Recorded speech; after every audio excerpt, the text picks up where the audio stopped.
Hi friends, ಎಲ್ಲರೂ ಹೆಂಗದಿರಿ? ಎಲ್ಲರೂ ಆರಾಮದಿರಿ ಅಂತ ಹೇಳಿ ಅಂದ್ಕೊಂಡು ಇವತ್ತಿನ ನನ್ನ ಒಂದು ಹೊಸ ವ್ಲಾಗ್ನ ಸ್ಟಾರ್ಟ್ ಮಾಡ್ತೇನೆ ನೋಡ್ರಿ. ಹಂಗೆ ಯಾರೆಲ್ಲ ನನ್ನ ಒಂದು ಚಾನಲ್ನ ಸಬ್ಸ್ಕ್ರೈಬ್ ಮಾಡ್ಕೊಳ್ಳಾರ್ದೆ ನೋಡತ್ತೀರಿ, ಸೊ ಪ್ಲೀಸ್ ಒಂದು ಸಬ್ಸ್ಕ್ರೈಬ್ ಮಾಡಿಕೊಂಡು ನೋಡ್ರಿ. ಹಂಗೆ ನಿಮ್ಗೆ ಈ ಒಂದು ವಿಡಿಯೋ ಪೂರ್ತಿಯಾಗಿ ಮೊದಲ ವಿಡಿಯೋನ ನೋಡಿರಿ. ನಿಮ್ಗೊಂದು ಸ್ವಲ್ಪ ಆದರೂ ಇಷ್ಟ ಆಗಿತ್ತು ಅಂದರೆ ಒಂದು ಲೈಕ್ ಮಾಡೋದನ್ನು ಮರೆಯೋಕ್ಕೆ ಹೋಗಬೇಡ್ರಿ ಅಂತ ಹೇಳ್ತಾ ವ್ಲಾಗ್ನ ಸ್ಟಾರ್ಟ್ ಮಾಡ್ಕೊತೇನೆ ನೋಡ್ರಿ. ಏನಂದ್ರೆ ಇವತ್ತು ನಮ್ಮದು ಬೆಳಿಗ್ಗೆ ನಮ್ಮದು ಆಲ್ಮೋಸ್ಟ್ ಎಲ್ಲ ವ್ಲಾಗ್ ಒಳಗೂ ಹೇಳ್ಕೊಂಡಿರ್ತೀನಿ. ಏನಂದ್ರೆ ಬೆಳಿಗ್ಗೆ ನಮ್ಮದು ಆಲ್ಮೋಸ್ಟ್ ಏನಂತಂದ್ರೆ ರೊಟ್ಟಿ ನಾಷ್ಟ ಇರ್ತೈತೆ ರೀ. ಸೊ ಹಾಗಾಗಿ ಇವತ್ತು ಸೇಮ್ ರೊಟ್ಟಿನ ಇತ್ತು ನಮ್ಮದು ನಾಷ್ಟ, ಜೋಳದ ರೊಟ್ಟಿ. ಹಂಗೆ ನಾನು ಇವತ್ತು ಹೆಸರು ಕಾಳು ಮೊಳಕೆ ಕಾಳು ಪಲ್ಯನ ಮಾಡಿದ್ದೆ ನೋಡ್ರಿ. ಹೆಸರು ಕಾಳನ್ನ ನೆನೆಸಿ ಮೊಳಕೆ ಬರೆಸಿ ಪಲ್ಯನ ಮಾಡಿದಂಥದ್ದು. ಆಮೇಲೆ ಇದೇನಂತ ಹೇಳಿದ್ರೆ ಸ್ವಲ್ಪ ಹೊಗೆನ ಹಾಕೋನು ಅಂಥೇಳಿ, ಅಂದ್ರೆ ಈಗ ದೇವರಿಗೆ ಧೂಪ ಎಲ್ಲ ಹಾಕಕ್ಕೆ ಅದಕ್ಕೂ ನಂಗೆ ಬೆಂಕಿ ಆದಂಗೆ ಆಕತಿ.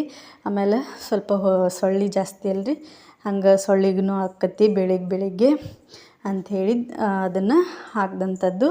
ಆಮೇಲೆ ಇಲ್ಲಿ ನೋಡ್ರಿ ಏನಂತ ಹೇಳಿದ್ರೆ, ನನ್ನ ಕಾಳು ಪಲ್ಯ ಹಿಂಗೆ ಯಾವ್ದಾದ್ರು ಒಂದು ಪಲ್ಯ ಮಾಡಿದಾಗ ಅದನ್ನು ತಿಂತಾರೆ. ಒಂದು ರೊಟ್ಟಿ ಅದು ಪಲ್ಯ ಏನು ಮಾಡಿರ್ತಿತ್ತಲ್ಲ ಅದನ್ನು ಹಚ್ಕೊಂಡು ತಿಂತಾರೆ.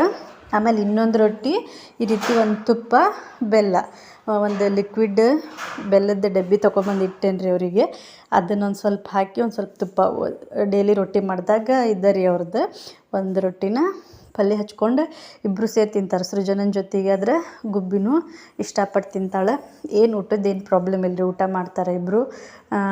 ಅದು ಒಟ್ಟು ಗುಬ್ಬಿಗೆ ಏನಂದ್ರೆ ಸುಜ್ಜನ ಜೊತೆ ತಿನ್ಬೇಕು, ಆವಾಗ ಆಕಿ ಚಲೋತ್ತಂಗೆ ಊಟ ಮಾಡ್ತಾಳೆ. ಒಬ್ಬೇಕಿನ ಸಪ್ರೇಟಾಗಿ ಊಟ ಮಾಡಿಸಿದ್ದೆ ಅಂತಂದ್ರೆ ಊಟ ಮಾಡೋಂಗಿಲ್ಲ.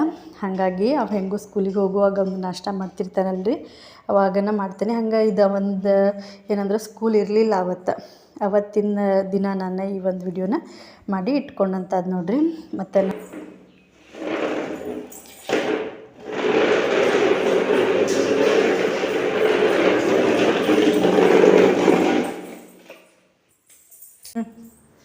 ಹಿಂಗೆ ಆಕೆಗೆ ಏನಾರ ಬೇಕಾತು ಅಂದ್ರೆ ಈ ರೀತಿ ಸಣ್ಣ ಚೇರ್ನ ಆ ರೀತಿ ಎಳ್ಕೊಂಡು ಹೋಗಿ ಅಲ್ಲಿ ಇಟ್ಕೊಂಡು ಆಕೆಗೆ ಏನು ಬೇಕಲ್ಲ ಅದನ್ನು ತೊಗೋತಾಳೆ ನೋಡ್ರಿ. ಹಂಗೆ ಆಕೆಗೆ ಅಲ್ಲೇ ಬುಕ್ ಬೇಕಾಗಿತ್ತು, ಹಾಗಾಗಿ ಆ ಚೇರ್ನ ತೊಗೊಂಡು ಹೋಗಿ ಅಲ್ಲಿ ಇಟ್ಕೊಂಡು ಆ ಬುಕ್ನ ತಗೊಳಕತ್ತಾಳೆ.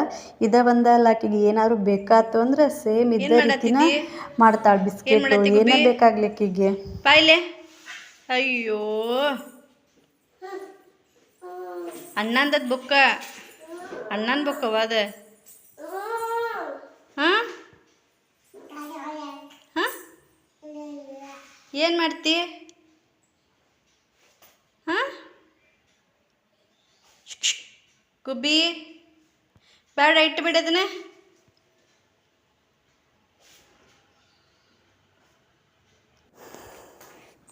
ಆಕೆಗೆಲ್ಲ ಒಂದು ಸ್ವಲ್ಪ ಎಲ್ಲ ಆಟ ಆಡಿಸಿದ್ದೆ ರೀ. ಆಟ ಆಡಿಸಿ ಜಳಕ ಎಲ್ಲ ಮಾಡಿಸಿ ಮಲಗಿಸಿ ಆಮೇಲೆ ಮತ್ತೆ ನಮ್ದು ಕೆಲಸ ಮಾಡ್ಕೋಬೇಕಲ್ರಿ. ಹಾಗಾಗಿ ಈಗ ಒಂದು ಸ್ವಲ್ಪ ಅರ್ಬಿ ಎಲ್ಲ ಒಗಿಯೋದ್ವು. ಆಕಿನ ಮಲಗಿಸಿ ಆದ್ಮೇಲೆ ಅದನ್ನೆಲ್ಲನೂ ಅರ್ಬಿ ಎಲ್ಲನೂ ಒಕ್ಕೊಂಡು ಈಗ ಅದನ್ನು ಒಣಗಿ ಹಾಕಕ್ಕಂತ ಹೇಳಿ ಇಲ್ಲಿ ಹೊರಗೆ ಬಂದಿದ್ದೆ ನೋಡ್ರಿ. ಆಕಿಗೆ ಮಲಗಿಸಿ ಮಾಡ್ಕೋಬೇಕಿಲ್ಲ ಅಂತಂದ್ರೆ ನಾ ಏನು ಅರ್ಬಿ ಒಗಿತೇನಿಲ್ಲ ಅಲ್ಲಿ ಬಂದು ಪೂರ್ತಿ ನೀರಾಟ ಆಡೋಕ್ಕೆ ಶುರು ಮಾಡ್ತಾಳೆ. ನಂಗೆ ಒಗ್ಯಾಕನ ಕೊಡೋದಿಲ್ಲ, ಹಂಗೆ ಮಾಡ್ತಾಳೆ. ಹಾಗಾಗಿ ಎಲ್ಲನೂ ಆಕಿಗೆ ಮಲಗಿಸಿ ನಾನು ಆಮೇಲೆ ನಂದು ಕೆಲಸನ ಮಾಡ್ಕೊಳಕತ್ತಿದ್ದೆ ನೋಡ್ರಿ. ಹಂಗೆ ಏನಂತ ಹೇಳಿದ್ರೆ, ಇವತ್ತು ಒಂದು ವಿಚಾರನ ನಿಮ್ಮ ಜೊತೆಗೆ ಶೇರ್ ಮಾಡ್ಕೊತೀನಿ. ಏನಂತ ಹೇಳಿದ್ರೆ, ಒಂದು ರೀತಿ ಎಕ್ಸ್ಪೀರಿಯನ್ಸ್ ಮಾಡ್ದಂತಂದ ವಿಚಾರ. ಆಫ್ಟರ್ ಡೆಲಿವರಿ ಏನಾಗಿರ್ತೈತಿ ಅಂತ ಹೇಳಂದ್ರೆ, ನಮ್ಮದು ಮೆಮ್ರಿ ಪವರು ಒಂದು ಸ್ವಲ್ಪ ಪ್ರಮಾಣ ಲಾಸ್ ಆದಂಗೆ ಆಗಿಬಿಟ್ಟಿರ್ತೈತೆ ನೋಡ್ರಿ. ಏನಂತ ಹೇಳಿದ್ರೆ, ಎಲ್ಲಿ ಏನು ಇಟ್ಟಿರ್ತೀವಿ ನೆನಪಿರಂಗಿಲ್ಲ. ಹಿಂಗೆ ಅಂದ್ರೆ ಮೆಮ್ರಿ ಪವರ್ ಒಟ್ಟು ಏನು ನೆನಪಿರಂಗಿಲ್ಲ. ಒಮ್ಮೆ ಅಡುಗೆ ಮಾಡುವಾಗ ಒಂದು ಏನೋ ಹಾಕಿದರೆ ಇನ್ನೊಂದು ಮರ್ತಿರ್ತೀವಿ, ಆ ರೀತಿ ಆಗಿರ್ತೈತಿ. ಇದನ್ನು ನಾನು ಎಕ್ಸ್ಪೀರಿಯನ್ಸ್ ಮಾಡಿದ್ದೈತಿ. ಸೊ ಇದಕ್ಕೆ ನಾನು ಏನು ಹೇಳೋದಂದ್ರೆ, ಯಾರೆಲ್ಲ ಈಗ ನ್ಯೂ ಬಾರ್ನ್ ಮಾಮ್ಸ್ ಏನು ಇರ್ತಾರಲ್ಲ, ಅವ್ರು ಆಲ್ಮೋಸ್ಟ್ ಇದನ್ನು ಎಕ್ಸ್ಪೀರಿಯೆನ್ಸ್ ಮಾಡಿರ್ತಾರೆ. ಅದನ್ನು ನಾನು ಸ್ಟಾರ್ಟಿಂಗ್ ನನಗೆ ಹೆಂಗೆ ಅನ್ನಿಸ್ತಿತ್ತಂದ್ರೆ ನನಗೆ ಯಾಕೆ ಈ ರೀತಿ ಆಗಾಕತ್ತೈತಿ, ಯಾಕೆ ನಾನು ಮೊದಲು ಹೀಗೆಲ್ಲ ಮರಿತಿರ್ಲಿಲ್ಲ, ಏನೋ ಮಾಡಾಕತ್ರೂ ಕರೆಕ್ಟಾಗಿ ಮಾಡ್ತಿದ್ದೆ, ಮರೆಯೋದು ಅನ್ನೋದೇನು ಇರಲಿಲ್ಲ. ಈಗ ಯಾಕೆ ಹಿಂಗೆ ಅನ್ಸತ್ತೈತಿ ಅಂತ ಹೇಳಿ ನಮಗೆ ಅನಿಸುವಂಥದ್ದು. ಆಮೇಲೆ ಒಂದಷ್ಟು ಜನ ಹಂಗೆ ಇರ್ತಾರಲ್ರಿ ಮನ್ಯಾಗರ ಆಗಲಿ ಹೊರಗರ ಆಗಲಿ ಹೇಳ್ತಿರ್ತಾರೆ, ನಾವು ಹಿಂಗೆ ಏನಾದರೂ ಮರ್ತ್ವಿ ಅಂಥೇಳಿ ಕೆಲಸ ಮಾಡುವಾಗ ಏನೋ ಮರ್ತ್ವಿ ಅಂದ್ರೆ ಪಟ್ ಅಂಥೇಳಿ ಒಂಥರ ಕಾಮಿಡಿಯಾಗಿ ಹೇಳಿಬಿಡ್ತಾರೆ. ಅಯ್ಯೋ ಆಕೆಗೆ ಏನು ಮಾಡ್ತಾಳಂತನೇ ನೆನಪಿರಂಗಿಲ್ಲ, ಅದನ್ನು ಮಾಡ್ತಿರ್ತಾಳೆ, ಅದನ್ನ ಅಲ್ಲಿಗೆ ಮರ್ತು ಬಿಡ್ತಾಳೆ, ಇದನ್ನು ಎಲ್ಲಿಟ್ಟಿರ್ತಾಳೋ ಏನೋ ಇದನ್ನು ಮರ್ತಿರ್ತಾಳೆ, ಆಕೆಗೆ ಮಾಡಿದ್ದು ಎಲ್ಲಿ ಏನು ಇಟ್ಟಾಳಂತ ಆಕೆಗೆ ನೆನಪಿರಂಗಿಲ್ಲ ಅಂತ ಈ ರೀತಿ ಒಂದು ಕಾಮಿಡಿಯಾಗೆ ಹೇಳ್ತಿರ್ತಾರೆ. ಅದು ಬಟ್ ಅವ್ರಿಗೆ ಕಾಮಿಡಿ ಅನ್ನಿಸ್ತಿರ್ತೈತಿ. ಅದರಿಂದ ನಮ್ಗೆ ಎಷ್ಟು ಹರ್ಟ್ ಆಕತಿ ಅಂತ ಹೇಳಿ ಅವ್ರಿಗೆ ಗೊತ್ತಿರಂಗಿಲ್ಲ. ಯಾಕಂದ್ರೆ ನಾನು ಒಂದು ಟೈಮ್ ಕಾಮಿಡಿ ಮಾಡೇ ಬಂದಿದ್ದೆ ಅಂತಲೇ ಹೇಳ್ತೇನೆ. ನಾನಂತಲ್ಲ, ಆಲ್ಮೋಸ್ಟ್ ನಾವು ಮಾಡಿರ್ತೀವಿ.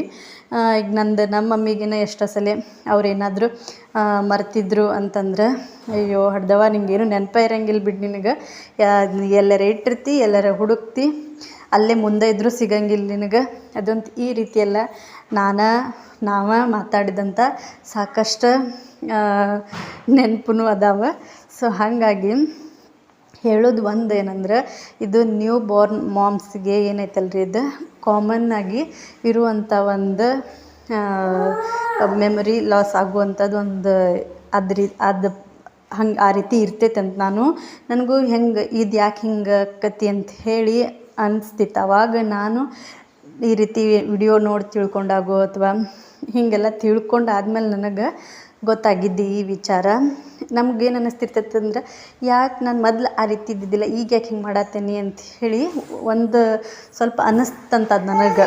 ಅವಾಗ ನಾನು ನೋಡಿದಾಗ ಈ ರೀತಿ ಇರ್ತೈತಿ ಅಂತ ಹೇಳಿ ನನಗೆ ತಿಳ್ಕೊಂಡಂಥದ್ದು ನಾನು. ಸೊ ಹಾಗಾಗಿ ಯಾರಾದರೂ ನ್ಯೂ ಬೋರ್ನ್ ಮಾಮ್ಸ್ ಈ ರೀತಿಯಾಗಿ ನನಗೆ ಯಾಕೆ ಈ ರೀತಿ ನಂಗೆ ನೆನ್ಪು ಉಳ್ಯಾಕತ್ತಿಲ್ಲ, ಯಾಕಂದ್ರೆ ನಮ್ಮದು ಪೂರ್ತಿ ಲಕ್ಷ್ಯ ಏನಿರ್ತೈತಿ ಅಂತಂದ್ರೆ ಮಕ್ಕಳ ಮೇಲೆ ಇರ್ತೈತಿ. ಅದು ನ್ಯೂ ಬೋರ್ನ್ ಮಾಮ್ಸಿಗೇನ ಜಾಸ್ತಿ. ಯಾಕಂದ್ರೆ ಪೂರ್ತಿ ಬೇಕಂದ್ರೆ ನೋಡಿರಿ ನಮ್ಮ ಲಕ್ಷ್ಯ ಪೂರ್ತಿ ಮಕ್ಕಳ ಮೇಲೆ ಇರ್ತೈತಿ. ಯಾಕಂದ್ರೆ ಸಣ್ಣ ಕೂಸಿರ್ತಾವೆ, ಇನ್ನೂ ಸರಿಯಾಗಿ ಅಡ್ಡಾಡಕ್ಕೆ ಬರ್ತಿರಂಗಿಲ್ಲ, ಆ ರೀತಿ ಎಲ್ಲ ಇರ್ತೈತಿ.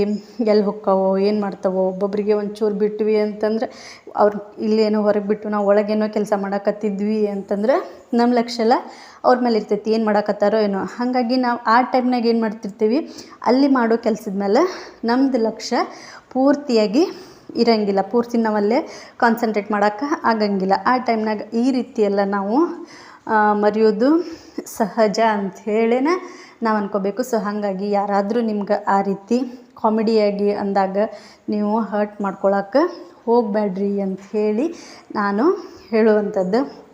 ಅದು ಕಾಮನ್ನಾಗೆ ಇರುವಂಥದ್ದು ಎಲ್ಲ ಮಾಮ್ಸ್ಗೂ, ನ್ಯೂ ಬೋರ್ನ್ ಮಾಮ್ಸಿಗೆ ಕಾಮನ್ನಾಗಿ ಇರುವಂಥ ಒಂದು ಗುಣ ರೀ ಅದು. ಯಾಕಂದರೆ ಅದೇ ಹೇಳಿದೆಯಲ್ಲ, ಮಕ್ಕಳ ಮೇಲನ ಪೂರ್ತಿ ನಮ್ಮ ಲಕ್ಷ್ಯ ಇರ್ತೈತಿ. ಹಾಗಾಗಿ ಏನೋ ನಮ್ಮ ಒಂದೊಂದು ಟೈಮ ನಾವು ಈಗೇನು ಊಟ ಮಾಡೇವೋ ಊಟ ಮಾಡಿಲ್ಲೋ, ನೀರು ಕುಡ್ದಿಲ್ಲೋ, ಆ ಒಂದು ಸಿಚುವೇಶನ್ನೂ ನಾವು ಆ ಒಂದು ಟೈಮ್ನಾಗ ಫೇಸ್ ಮಾಡಿರ್ತೀವಿ. ಸೊ ಹಾಗಾಗಿ ನೀವು ಅದಕ್ಕೆ ಜಾಸ್ತಿ ತಲೆ ಕೆಡ್ಸ್ಕೊಳಕ್ಕೆ ಹೋಗ್ಬೇಡ್ರಿ. ಮಕ್ಕಳು ದೊಡ್ಡವರಾದಂಗೆ ಅದೆಲ್ಲ ರಿಕವರ್ ಆಕ್ಕೊತನ ಬರ್ತೈತಿ. ಆದ್ರೆ ಆ ಟೈಮ್ನಾಗ ಒಂದು ಆ ರೀತಿ ಆಗುವಂಥದ್ದು. ಸೊ ಈ ಒಂದು ನನಗೆ ಅನ್ನಿಸ್ತಂಥದ್ದು, ಆಮೇಲೆ ಎಕ್ಸ್ಪೀರಿಯೆನ್ಸ್ನು ಮಾಡಿದಂಥದ್ದು. ಹಾಗಾಗಿ ಈ ಒಂದು ವಿಚಾರನ ಶೇರ್ ಮಾಡ್ಕೋಬೇಕು ಅಂಥೇಳಿ ನನಗನ್ನಿಸ್ತು. ಮತ್ತು ನೀವು ಯಾರಾದರೂ ನ್ಯೂ ಬೋರ್ನ್ ಮಾಮ್ಸ್ ನೋಡಾಕತ್ತಿದ್ರಿ ಅಂದ್ರೆ ನಿಮ್ದೇನಾದರೂ ಇಂಥ ಎಕ್ಸ್ಪೀರಿಯೆನ್ಸ್ ಇದ್ದರೆ ಶೇರ್ ಮಾಡ್ಕೊರಿ. ಯಾಕಂದರೆ ಎಷ್ಟೋ ಜನಕ್ಕೆ ಹೆಲ್ಪ್ ಆಕ್ಕಿರ್ತೈತಿ, ಅವ್ರಿಗೂ ಕೇಳಿದಾಗ ಒಂಥರ ಸಮಾಧಾನ ಆಕ್ಕಿರ್ತೈತಿ. ಈ ರೀತಿ ಇರ್ತೈತೇನೋ, ಅದಕ್ಕೆ ಈ ರೀತಿ ಆಕ್ಕತಿ ಅಂತ ಹೇಳಿ ಅವ್ರಿಗೂ ಅನಿಸುವಂಥದ್ದು. ಸೊ ಹಾಗಾಗಿ ಈ ವಿಚಾರನ ನಾನು ನಿಮ್ಮ ಜೊತೆಗೆ ಶೇರ್ ಮಾಡಿಕೊಂಡೆ. ನಿಮ್ಗೇನು ಅನ್ನಿಸ್ತು ಅಂಥೇಳಿ ಕಮೆಂಟ್ ಒಳಗೆ ಹೇಳ್ರಿ ಅಂತ ಹೇಳ್ತೇನೆ. ಹಂಗೆ ಇಲ್ಲಿ ನೋಡ್ರಿ, ಏನಂದ್ರೆ ಸುಜ್ಜುಗೆ ಸ್ಕೂಲಿಗೆ ಹೋಗಿ ಅವ್ನಿಗೆ ಮೊದಲು ನಾವು ಬಸ್ಸಿಗೆನ ಕಳಿಸ್ತಿದ್ವಿ ರೀ, ಸ್ಕೂಲ್ ಬಸ್ಸಿಗೆನ ಕಳಿಸ್ತಿದ್ವಿ ದಿನಾಲು. ಇವತ್ತೇನು ಮಾಡಿದ್ವಿ ಅಂತಂದ್ರೆ, ಈಗ ನಾವೇನು ಮಾಡೇವಿ ಅಂದ್ರೆ ಈ ಮಂತಿಂದ ಅವ್ನಿಗೆ ಜೂನ್ ಮಂತಿಂದ ನಾವು ಅವಂಗೆ ಬಸ್ಸಿಗೆ ಕಳ್ಸಾಕತ್ತಿಲ್ಲ. ಮನೆಯವ್ರನ್ನ ಬೈಕ್ ಮೇಲೆ ಹೋಗಿ ಬಿಟ್ಟು ಬರ್ತಾರೆ ಅವಂಗೆ. ಆದ್ರೆ ಅವೇನು ಮಾಡ್ತಾನಂದ್ರೆ, ಅವ್ರು ಕರ್ಕೊಂಬರಕ್ಕೆ ಹೋಗೋದು ಒಂಚೂರು ಲೇಟ್ ಆಯ್ತು ಅಂತಂದ್ರೆ ಆ ಬಸ್ ಏನು ಬರ್ತಿತ್ತಲ್ಲ ಅವಾಗ ಒಂದು ಸ್ವಲ್ಪ ರೂಢಿನೂ ಆದಂಗೆ ಆಗ್ಬಿಟ್ಟೈತೆ. ಮೊದಲೆಲ್ಲ ಬಸ್ಸಿಗೆ ಹೋಗಿ ಬರ್ತಿದ್ದ, ಈ ಮಂತಿಂದ ಬಿಡಿಸ್ತಂಥದ್ದು. ಅದೇ ಬಸ್ಸಿಗೆ ಬಂದುಬಿಟ್ಟಾನ. ಮನೆಯವ್ರು ಹೋಗಿ ಮತ್ತು ನೋಡಿ ಬಂದ್ರೆ ಅಲ್ಲಿ ಇದ್ದಿದ್ದಿಲ್ಲ. ಅವ್ರು ಹಂಗೆ ಬಂದ್ರೆ ಅಂದ್ರೆ ಬಸ್ಸಿಗೆ ಬರತ್ತಾನ ಬಿಡ ಅಂಥೇಳಿ. ಆದರೂ ಒಂದು ಸ್ವಲ್ಪ ಟೆನ್ಷನ್ ಆಗುವಂಥದ್ದು, ಎಲ್ಲಿ ಹೋದ್ನೋ ಏನೋ, ಬಸ್ಸಿಗೆ ಬಂದ್ರೆ ಓಕೆ, ಬಂದಿಲ್ಲ ಅಂದರೆ ಎಲ್ಲಿ ಹೋದ್ನೋ ಏನೋ ಅಂತ ಹೇಳಿ ಅನಿಸುವಂಥದ್ದು. ಆ ರೀತಿಯಾಗಿತ್ತು. ಹಾಗಾಗಿ ನಾನು ಗುಬ್ಬಿ ಅವ್ನು ಕಾಕೊಂತಲ್ಲಿ ಗೇಟ್ ತೆಗೆದನ ನಿಂತ್ಕೊಂಡಿದ್ದೆ. ಗುಬ್ಬಿ ಆ ರೀತಿ ಓಡಾಕತ್ತಿದ್ಲ. ಆಮೇಲೆ ಅವ ಬಸ್ಸಿಗೆ ಬಂದ ನೋಡ್ರಿ. ಆಮೇಲೆ ಬಂದಮೇಲೆ ಇದ್ದ ಸಂಜೆ ಮುಂದೆ ನಾನು ಅವಂಗೆ ಅಭ್ಯಾಸ ಮಾಡಿಸಕತ್ತಂಥದ್ದು. ಸೊ ಇವತ್ತಿನ ನನ್ನ ಒಂದು ವ್ಲಾಗ್ ಈ ರೀತಿಯಾಗಿತ್ತು. ನಿಮ್ಗೆ ಇಷ್ಟ ಆಗೈತಿ ಅಂತ ಹೇಳಿ ಅನ್ಕೊತೀನಿ. ಸೊ ಪೂರ್ತಿಯಾಗಿ ಯಾರೆಲ್ಲ ವಿಡಿಯೋನ ನೋಡಿರಿ ಅವರಿಗೆ ಥ್ಯಾಂಕ್ ಯು ಸೋ ಮಚ್ ಅಂತ ಹೇಳ್ತಾ ಈ ಒಂದು ವಿಡಿಯೋನ ಇಲ್ಲಿಗೆ ಮುಗಿಸ್ತೀನಿ. ನಿಮ್ಗೆ ಸ್ವಲ್ಪ ಆದರೂ ಇಷ್ಟ ಆಗಿತ್ತು ನನ್ನ ಈ ಒಂದು ವ್ಲಾಗ್ ಅಂತ ಹೇಳಿದ್ರೆ ಪ್ಲೀಸ್ ಒಂದು ಲೈಕ್ ಮಾಡೋದನ್ನು ಮರೆಯೋಕೆ ಹೋಗಬೇಡ್ರಿ. ಹಂಗೆ ಯಾರಾದರೂ ನ್ಯೂ ಬಾರ್ನ್ ಮಾಮ್ಸ್ ಇದ್ದರೆ ಈ ಒಂದು ವಿಡಿಯೋನ ಅವ್ರಿಗೂ ಶೇರ್ ಮಾಡ್ಕೊರಿ. ಆವಾಗ ಅವ್ರಿಗೂ ಈ ಒಂದು ವಿಚಾರ ಅಂದರೆ ಮೆಮೊರಿ ಒಂದು ನಮ್ಗೆ ಯಾಕೆ ನೆನಪಿರೋದಿಲ್ಲ ಅಂಥೇಳಿ ಅನಿಸೋವಂಥ ಒಂದು ವಿಚಾರ ಸ್ವಲ್ಪ ಮಟ್ಟಿಗೆ ಆ ಟೆನ್ಷನ್ನಿಂದ ಅವರು ಹೊರಗೆ ಬರುವಂಥದ್ದು. ಸೊ ನಿಮ್ದು ಯಾರಾದರೂ ನಿಮ್ಮ ಫ್ಯಾಮಿಲಿ ಒಳಗೆ ಫ್ರೆಂಡ್ಸ್ ಒಳಗೆ ಆ ರೀತಿ ಇದ್ದರು ಅಂದರೆ ಈ ಒಂದು ವಿಡಿಯೋನ ಅವ್ರ ಜೊತೆಗೂ ಶೇರ್ ಮಾಡ್ಕೊರಿ ಅಂತ ಹೇಳ್ತಾ, ಹಂಗೆ ಯಾರ್ಯಾರು ಸಬ್ಸ್ಕ್ರೈಬ್ ಮಾಡ್ಕೊಂಡಿರಿ ಅವರಿಗೆ ಥ್ಯಾಂಕ್ ಯು ಸೋ ಮಚ್. ಯಾರು ಸಬ್ಸ್ಕ್ರೈಬ್ ಮಾಡ್ಕೊಳ್ಳಾರ್ದ ನೋಡಾಕತ್ತೀರಿ, ಸೊ ಪ್ಲೀಸ್ ಒಂದು ಸಬ್ಸ್ಕ್ರೈಬ್ ಮಾಡಿಕೊಂಡು ನೋಡ್ರಿ ಅಂತ ಹೇಳ್ತಾ ವ್ಲಾಗ್ನ ಇಲ್ಲಿಗೆ ಮುಗಿಸ್ತೀನಿ. ನೋಡ್ತಂತ ಎಲ್ರಿಗೂ thank you so much. Bye, take care.